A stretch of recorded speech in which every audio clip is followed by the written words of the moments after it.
কিন্তু আমি শেষ লড়াইটা করে যাব বলছি।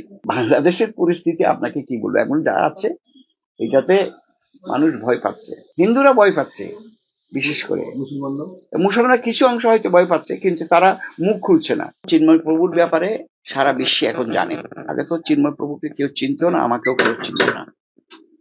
এখন চিন্ময় প্রভু নির্যাতনের শিকার হয়েছে, শারীরিক এবং মানসিক।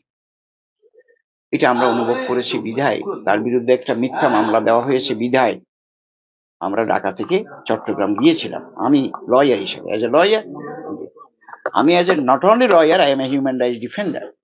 সেই হিসাবে আমার চিন্তা হবে মানুষকে উপকার করা, মানুষের পাশে থাকা করেছিলাম। কিন্তু ৭১ মুক্তিযুদ্ধে যেটা আমরা আশা করেছিলাম সেটা হয়নি। আমরা মনে করেছি হিন্দু মুসলমান বৌদ্ধ খ্রিস্টান আমরা মিলে থাকবো।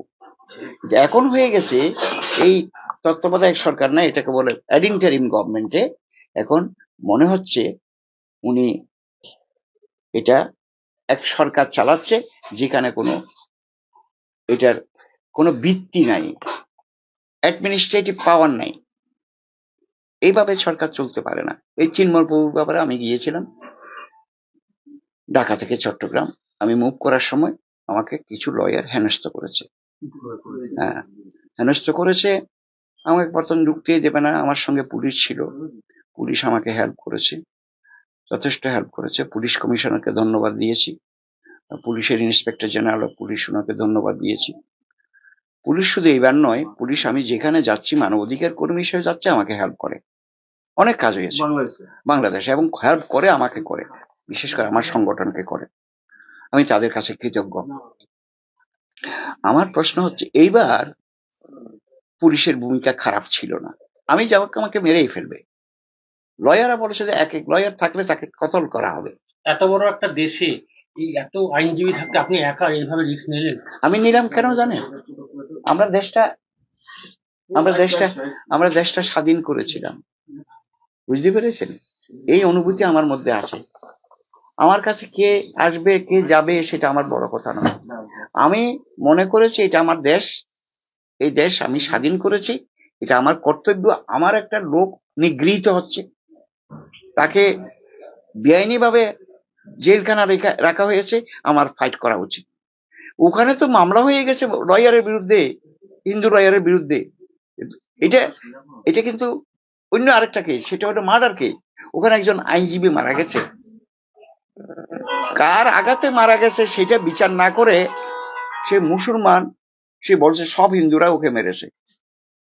এটা আরেকটা অজুহাত না বলুন তো?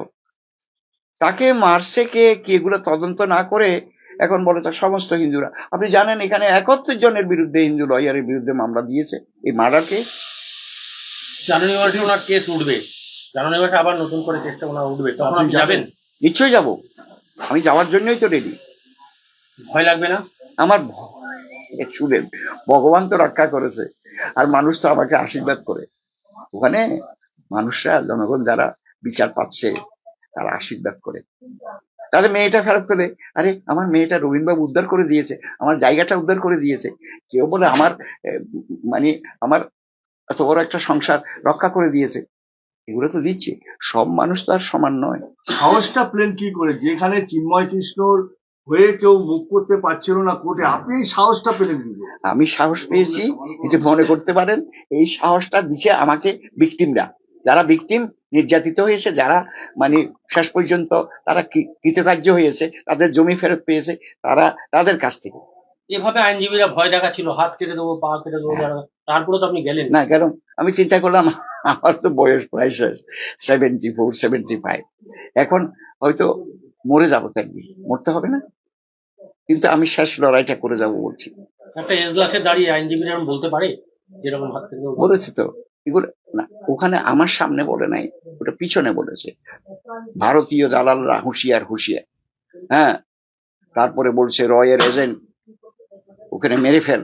পিছন দিক থেকে আমি যখন পুলিশে আমাকে নিয়ে যাচ্ছে, তখন পিছন দিক থেকে মানে এই সমস্ত স্লোগান। দীর্ঘদিন ওখানে আইনজীবী হিসেবে কাজ করেছেন, হঠাৎ করে বাংলাদেশের ওই ভারত বিদ্বেষী হওয়ার কারণটা কি মনে করছেন আপনি? এর পেছনে কোনো বিদেশি শক্তি আছে?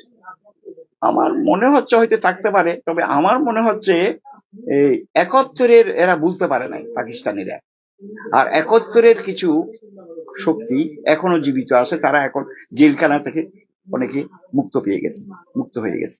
এই ইউনূস সরকার তাদেরকে মুক্ত করে দিয়েছে, জেল ভেঙে ফেলেছে। আর চিন্তা করা যায়, আপনি জেল ভেঙে চলে আসছে অনেকে, তারা আবার নতুন দেশ চাচ্ছে।